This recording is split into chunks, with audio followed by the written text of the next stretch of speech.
Bolsas em queda, PIB do segundo trimestre do Brasil em foco. Isso e mais agora aqui no nosso Morning Call, dia 2/9 de 2025. Bom dia a todos, sejam muito bem-vindos. Por aqui, Max Braga. Vamos lá falar um pouquinho de economia, entender o que pode precificar, impactar os mercados no dia de hoje. Bom, só para já dar um disclaimer de ontem, né?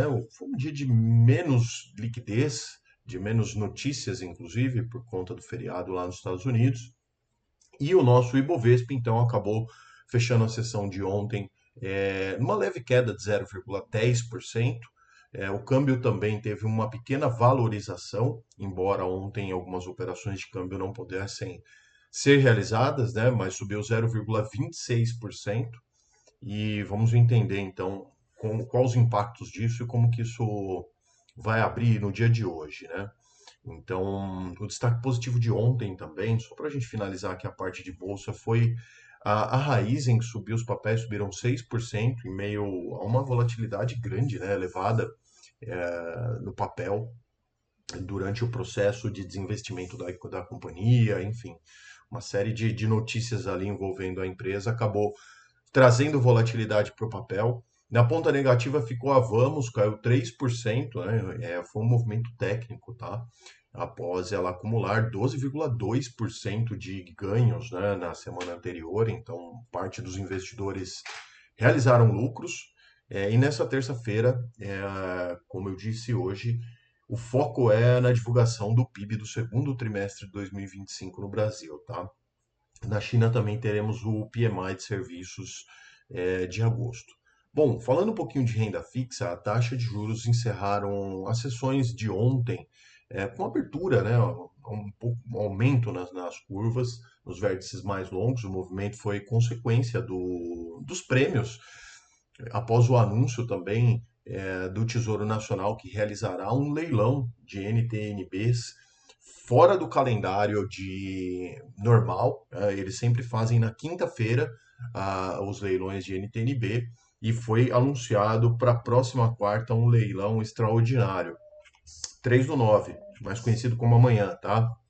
Então isso daí trouxe uma surpresa, um fator de surpresa para o mercado e elevou então as taxas de juros, porque entende-se, né, que há necessidade de mais financiamento por parte do Tesouro Nacional. Bom, nos Estados Unidos então teve o feriado, né, o Dia do Trabalho, o Labor Day, e por isso contribuiu bastante ali para pouca liquidez do nosso mercado. É, Também deu uma contida ali na corrida a títulos internacionais. O rendimento dos Treasuries no dia de ontem acabou terminando estáveis, né? 3,62, o mais curto, enquanto o de 10 anos ficou em 4,23.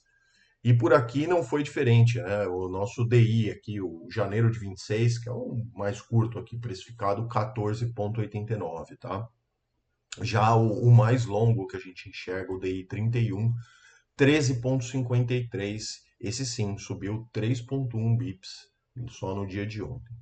Bom, mercados globais, como que vai abrir hoje, né? Nos futuros dos Estados Unidos recuam, o S&P 500 0,6% nesse momento, o Nasdaq também 0,8% de queda após a Corte Federal de Apelações dos Estados Unidos decidir que a maioria das tarifas então impostas por Donald Trump, essa notícia eu falei ontem sobre isso já, são ilegais, né? O julgamento foi 7-4 e o tribunal entendeu que apenas o Congresso tem como autoridade implementar tarifas tão amplas. Claro que, né, o Trump classificou isso como uma medida partidária, afirmou que vai recorrer à Suprema Corte dos Estados Unidos, onde lá também existe uma maioria republicana, assim por se dizer, né, de juízes. E então isso daí acabou trazendo mais um fator de incerteza frente aos ativos dos Estados Unidos e, lógico, precifica o mundo inteiro.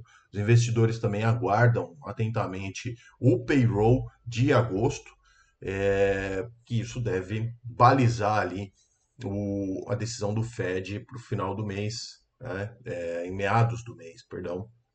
decisão de juros, tá? Europa também as bolsas operam em queda, o estoque 600 está com 0,7% de queda nesse momento.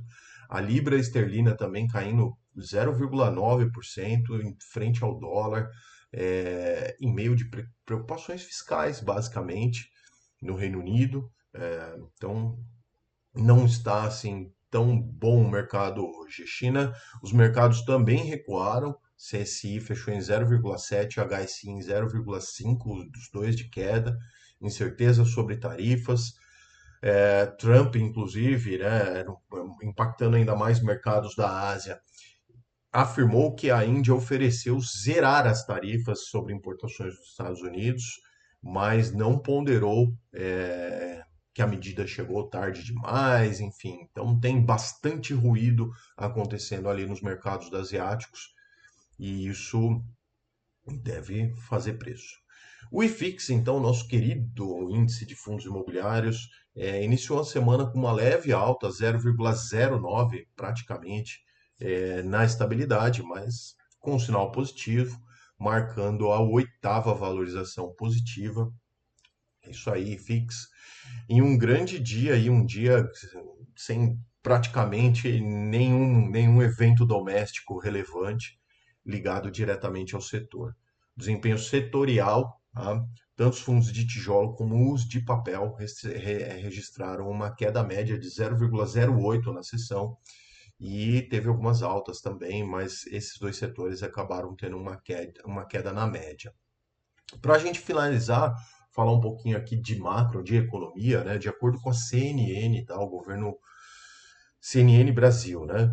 O governo Trump avalia ali impor novas sanções contra o Brasil em resposta à continuidade das importações de produtos russos, né? E possíveis violações da lei Magnitsky lá, enfim, desse imbróglio todo aí. É, a gente ainda teria, né, o escritório de representação comercial dos Estados Unidos realizará uma audiência pública para discutir essas tarifas de 50% sobre os produtos brasileiros. E tudo continua, então, ainda meio nebuloso em relação a isso. Bom, já falei do Trump em relação à Índia, né? Então a gente espera que tenhamos alguma definição sobre isso. E agora sim, para finalizar aqui, no Brasil teremos hoje então a divulgação do trimestre, né, do segundo trimestre do PIB do segundo trimestre, onde já disse que a projeção é de uma alta de 0,3%, perdão, no trimestre e 2,1% na comparação anual. O setor de serviços e indústria devem registrar algum crescimento moderado e apesar de todo esse as condições de crédito pressionado na economia, etc, tem uma série de fatores fazendo isso, né? A atividade econômica ela vem sendo pressionada, mas existe ainda uma previsão de um leve aumento ali no PIB, tá? A conferir. Tem outras casas que também falam ali num aumento um pouco maior, 0,5, enfim, temos que esperar. E na agenda internacional, então, o PMI industrial dos Estados Unidos também é destaque. Isso deve medir ali a confiança do desempenho do setor. E o PMI composto da China também vai ser divulgado agora para a gente ter um pouco mais de visibilidade no que está acontecendo por lá, tá bom? Esse era o vídeo de hoje, então, pessoal. Espero que tenham gostado. Claro, peço aqui sempre, né, que se inscrevam aí no canal, comentem essas notícias com seus amigos, enviem aí para que todos fiquem sabendo. E lógico, nos vemos sempre aqui no Morning Call, todas as manhãs aqui no YouTube, tá bom? Um forte abraço a todos. Nos vemos amanhã, então. Tchau.